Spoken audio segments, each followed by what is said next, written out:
Daftar lengkap nomor punggung Timnas Indonesia di Piala Asia U23 2024. Babak baru kasus Maarten Paes di pengadilan CAS, Indonesia yakin menang sebelum Juni.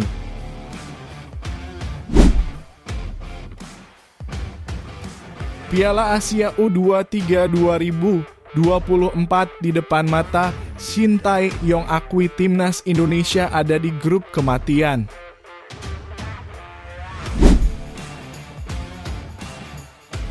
Curhat ke media Korea Selatan, Shin Tae-yong sebut perlakuan supporter Timnas Indonesia jadi motivasi.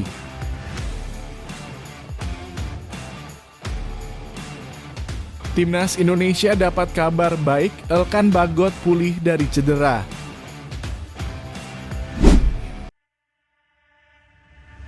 Selepas Piala Asia U23 2024, Rizky Ridho terbebas dari beban membela Timnas Junior.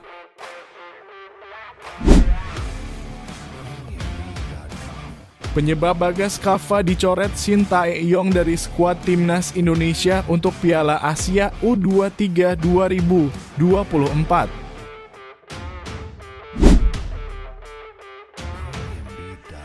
Curhatan pelatih Timnas Indonesia U17 asal Jepang, akui sulit cari pemain lokal berkualitas karena tidak ada liga. Hai semuanya, selamat datang di YouTube Bola Timnas, Garuda Ide and Tonton. Sampai habis ya, jangan lupa untuk like dan subscribe dulu channel ini.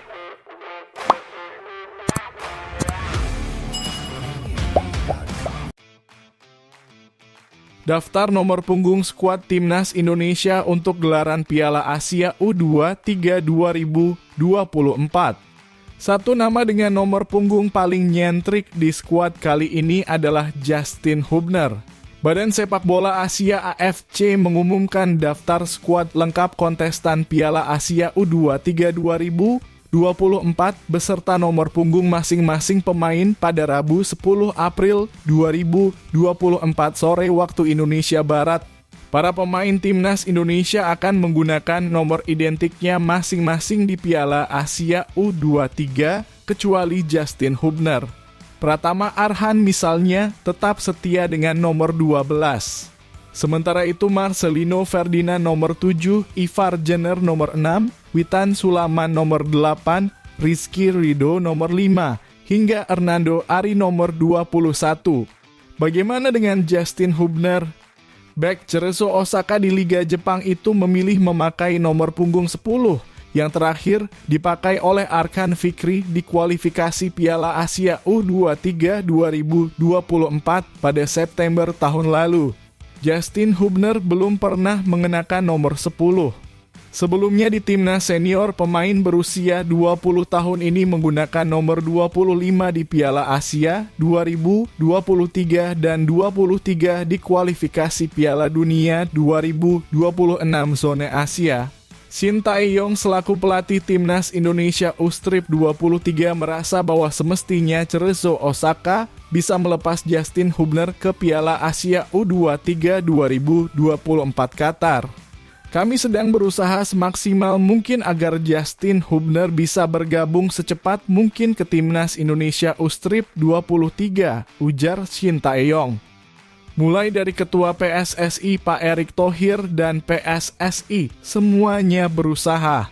Klub Korea Selatan dan Jepang melepas pemain-pemain yang dipanggil ke Piala Asia U23. Timnas Indonesia masuk grup A Piala Asia U23. Tim Garuda Muda akan menghadapi tuan rumah Timnas Qatar, Timnas Australia, dan Timnas Yordania. Timnas Indonesia bakal memulai perjuangannya di Piala Asia U23 dengan melawan Qatar pada 15 April 2024, disusul Australia pada 3 hari berselang, dan Yordania pada 21 April 2024. Kasus naturalisasi Maarten Paes kini memasuki babak baru di Pengadilan Arbitrase Olahraga Internasional atau CAS. Untuk bisa segera mengambil sumpah janji Maarten Paes, maka PSSI harus lebih dahulu memenangkan pertarungan di CAS. Bulan Mei akan jadi waktu yang krusial bagi keberlanjutan proses naturalisasi ini.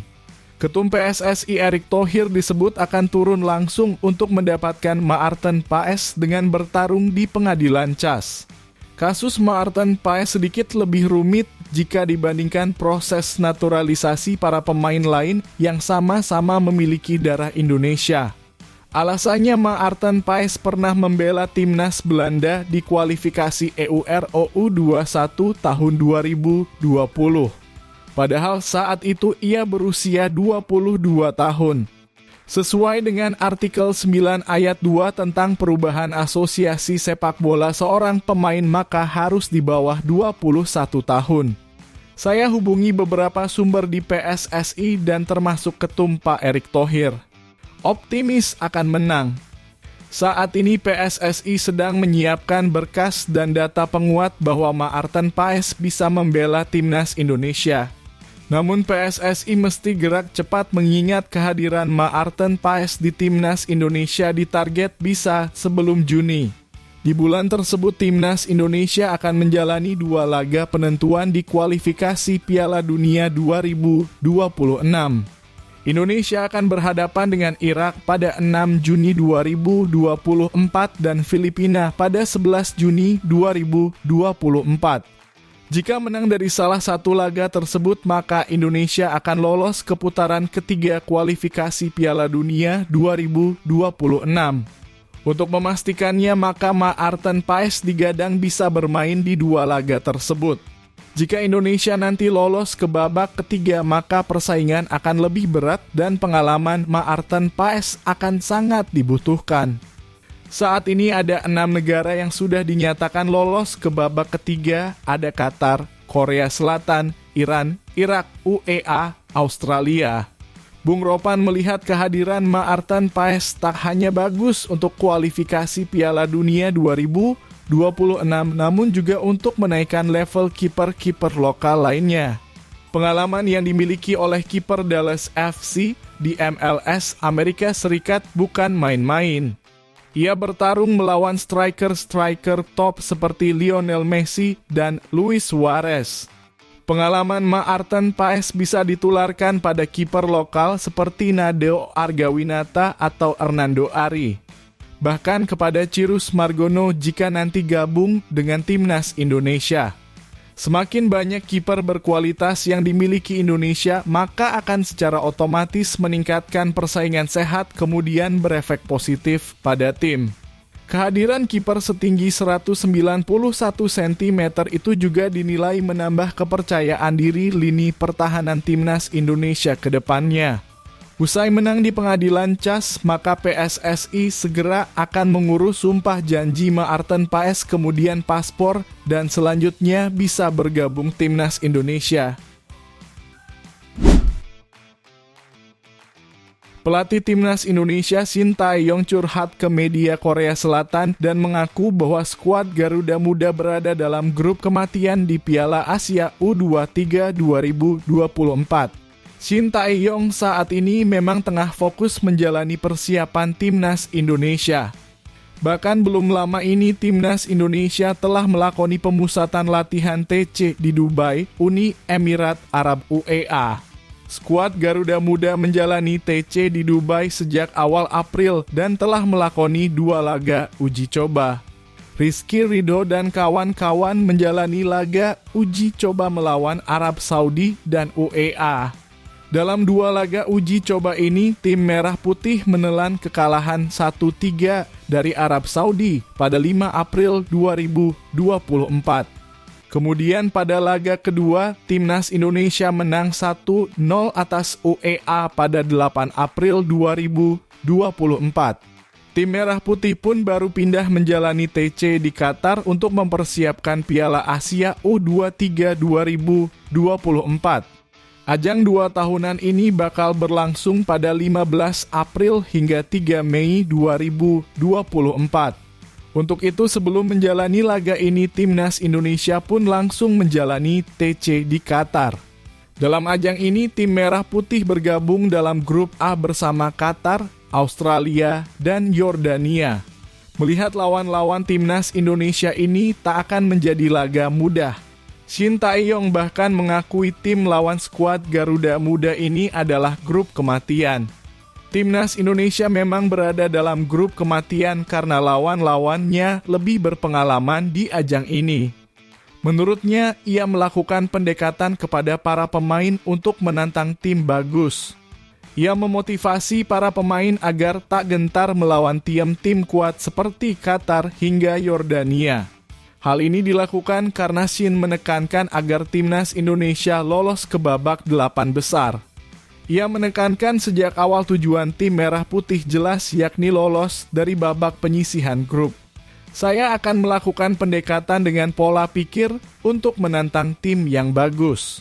Timnas Indonesia pun cukup percaya diri menghadapi Piala Asia U23 2024 ini. Mereka telah memiliki modal yang bagus untuk menghadapi ajang 2 tahunan. Marcelino Ferdinand dan kawan-kawan sudah memiliki modal bagus dengan meriah kemenangan melawan UEA sebelumnya. Untuk itu mereka percaya diri akan menghadapi ajang ini. Pelatih Shin Tae-yong mengaku bahwa perlakuan supporter timnas Indonesia membuatnya semakin termotivasi untuk membawa skuad Garuda menjadi lebih baik lagi. Shin Tae-yong akhir-akhir ini sedang jadi bahan perbincangan media Korea Selatan karena berhasil membawa timnas Indonesia berkembang pesat. Belum lama ini juru taktik asal Korea Selatan tersebut bahkan membawa timnas Indonesia mencetak sejarah. Pasalnya untuk pertama kalinya timnas Indonesia berhasil lolos ke babak 16 besar Piala Asia. Pelatih berusia 53 tahun tersebut membuat peringkat timnas Indonesia di ranking FIFA naik secara signifikan. Saat pertama kali tim Merah Putih ditukangi Shin Tae-yong, Indonesia masih berada di peringkat ke-173. Pada awal April 2024, peringkat timnas Indonesia melesat ke posisi 134 dunia. Situasi ini membuat Shin Tae-yong makin dielu-elukan oleh pencinta sepak bola tanah air. Keberhasilannya ini membuat Shin Tae-yong memiliki banyak penggemar. Mantan pelatih timnas Korea Selatan di Piala Dunia 2018 tersebut bahkan memiliki banyak pendukung. Pengikut di Instagramnya tembus sampai 2,4 juta orang. Shin mengatakan bahwa unggahan di Instagramnya tak ada yang spesial. Tidak ada yang istimewa tentang itu, tetapi saya hanya bersyukur bahwa lebih dari 2,4 juta penggemar mendukung. Shin Tae-yong mengaku bahwa dukungan supporter timnas Indonesia itu membuatnya semakin termotivasi. Dia menyatakan bahwa melihat dukungan luar biasa itu membuatnya ingin membawa tim Merah Putih semakin meningkat. Mantan pelatih Seongnam Ilhwa Chunma tersebut berbagi cerita bagaimana antusiasme supporter timnas Indonesia saat bertemu dirinya. Saat supporter bertemu dengannya, dia selalu dimintai waktu untuk berfoto. Kemanapun saya pergi, orang-orang meminta saya untuk berfoto bersama mereka. Ketika mereka melihat saya di jalan, mereka bersorak dan mengejar saya sambil berteriak Shin Tae-yong. Garuda Muda akan menghadapi Piala Asia U23 2024 yang bakal berlangsung di Qatar pada 15 April hingga 3 Mei mendatang. Elkan sebelumnya mengalami cedera di bagian betis yang membuat dia harus menepi dari klub sejak akhir Maret lalu. Cedera ini juga membuat dia absen dari agenda timnas Indonesia, termasuk pada kualifikasi Piala Dunia 2026 zona Asia lalu saat melawan Vietnam. Sang bek bahkan tidak bisa merapat ke pemusatan latihan karena harus menjalani pemulihan cedera. Cedera tersebut sudah mulai membaik dan Elkan akan segera kembali ke lapangan. Pelatih Bristol Rovers, Matt Taylor, menjelaskan bahwa Elkan Bagot akan kembali ke tim saat melawan Cheltenham Town pada Sabtu 13 April 2024. Selama sepekan terakhir, bek berusia 21 tersebut sudah bergabung dengan sesi latihan tim. Dia berpeluang kembali bermain untuk laga selanjutnya. Mantan pelatih Rotherham United ini melanjutkan bahwa Elkan masih merasakan nyeri di bagian betisnya, terutama saat digunakan untuk melompat yang merupakan tugas utamanya dalam momen duel udara. Taylor memastikan pemain bertinggi 190 meter ini sudah bisa bermain di laga selanjutnya. Satu-satunya masalah yang dia rasakan selama masa rehabilitasinya adalah sedikit rasa sakit pada betisnya saat melompat. Pulihnya Elkan tentu jadi kabar baik bagi timnas Indonesia. Pasukan Sintayong akan menjalani lanjutan kualifikasi Piala Dunia 2026 melawan Irak dan Filipina pada Juni nanti. Selangkah lagi skuad Garuda bisa mengunci satu tempat di putaran ketiga kualifikasi sekaligus memastikan diri lolos ke Piala Asia 2027. Sebelumnya, dua kemenangan krusial dari Vietnam membuat kans Indonesia lolos ke babak selanjutnya semakin besar.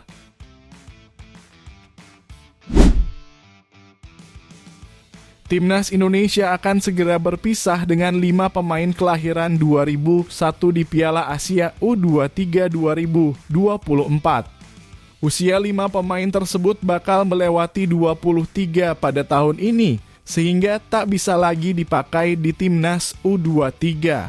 Kebijakan PSSI yang memforsis pemain muda di turnamen junior membuat para pemain selalu diperas di berbagai turnamen. Sebagai contoh, Rizky Ridho dipanggil di berbagai turnamen U23 di sepanjang musim. Deretan turnamen tersebut belum menghitung berbagai agenda timnas senior pada FIFA Matchday maupun kualifikasi Piala Dunia.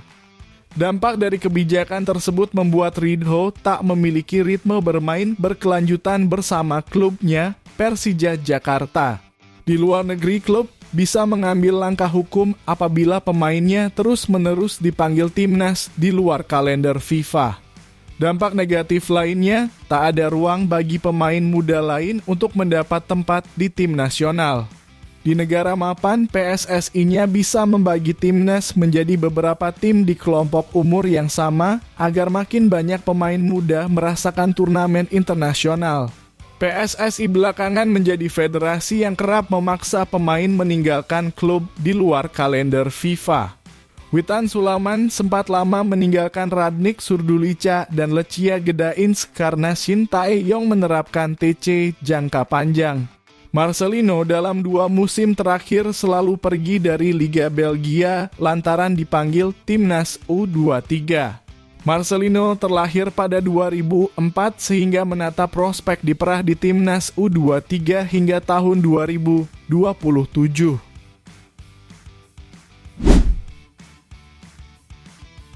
Sintayong memutuskan untuk mencoret Bagas Kava dari skuad timnas Indonesia yang akan tampil di Piala Asia U23 2024. Daftar lengkap pemain timnas Indonesia sudah dibeberkan oleh Federasi Sepak Bola Asia. Pelatih Sintayong mencoret 6 pemain dari skuadnya, yaitu Bagas Kava, Nathan Chuaon, Haikal Al-Hafiz, Alfred Andra Dewangga, Rifki Dwi Septiawan, dan Erlangga Setio. Selain Nathan Chuaon yang tidak dilepas oleh klubnya, SC Heerenveen dan Alfa Andra Dewangga yang terpaksa absen karena operasi, 4 pemain lainnya disinyalir dicoret karena kalah saing. Demikian pula dengan Bagas Kava. Padahal sang pemain Barito Putra sedang tampil apik bersama klubnya di Liga 1. Sang pemain berusia 22 tahun dipercaya tampil 21 kali oleh Barito Putra di Liga 1 musim ini dengan berhasil mencetak 2 gol. Sintayong memiliki cukup banyak opsi untuk pos bek kanan dan nampaknya Bagas tidak menjadi prioritas. Pada saat ini, sang pelatih asal Korea Selatan memiliki Ilham Rio Fahmi, Fajar Faturrahman, dan Zaki Ashraf yang bisa mengisi pos sayap kanan. Bagas merupakan sosok yang bisa diandalkan, namun Rio Fahmi juga tampil memukau pada musim ini. Bersama Persija Jakarta, pemain berusia 22 tahun itu tampil dalam 21 laga di Liga 1 pada musim ini. Bagas Kava sempat diandalkan Shin Tae-yong pada Piala AFF U23 2023 yang diselenggarakan Agustus tahun lalu. Namun dia hanya bermain 2 kali karena mengalami cedera di tengah turnamen. Cedera itu pula yang menyebabkannya dicoret Shin Tae-yong dalam skuad kualifikasi Piala Asia U23 2024. Pelatih Timnas Indonesia Wanita Satoru Mochizuki ungkapkan kesulitannya mencari pemain berkualitas akibat tak adanya Liga Wanita di Indonesia. Timnas Indonesia Wanita U17 baru saja tuntaskan pemusatan latihan TC di lapangan B Komplek Gelora Bung Karno. Skuad Garuda Pertiwi ini disiapkan guna mengikuti Piala Asia U17 Wanita yang akan diselenggarakan di Bali pada 6 hingga 19 Mei 2024. Pada gelaran Piala Asia U17 Wanita tersebut, Timnas Indonesia Wanita tergabung dalam grup A bersama Korea Selatan, Korea Utara, dan Filipina. Dalam tahap menemukan komposisi terbaik Timnas Wanita U17, pelatih Satoru mengaku sangat kesulitan karena adanya beberapa kendala, terutama tidak adanya Liga Wanita di Indonesia. Kalau dari situ sudah ada, baru kita mulai pembinaan berkelanjutan supaya bisa menentukan pemain untuk Timnas Putri. Pelatih asal Jepang tersebut juga mengaku dirinya sudah melakukan komunikasi dengan Ketua Umum PSSI, Erick Thohir, terkait bergulirnya Liga Wanita di Indonesia. Sebagai informasi, Liga Wanita terakhir kali digelar di Indonesia pada 2019 lalu. Saat itu Persib Bandung dinobatkan sebagai juara Liga 1 Putri.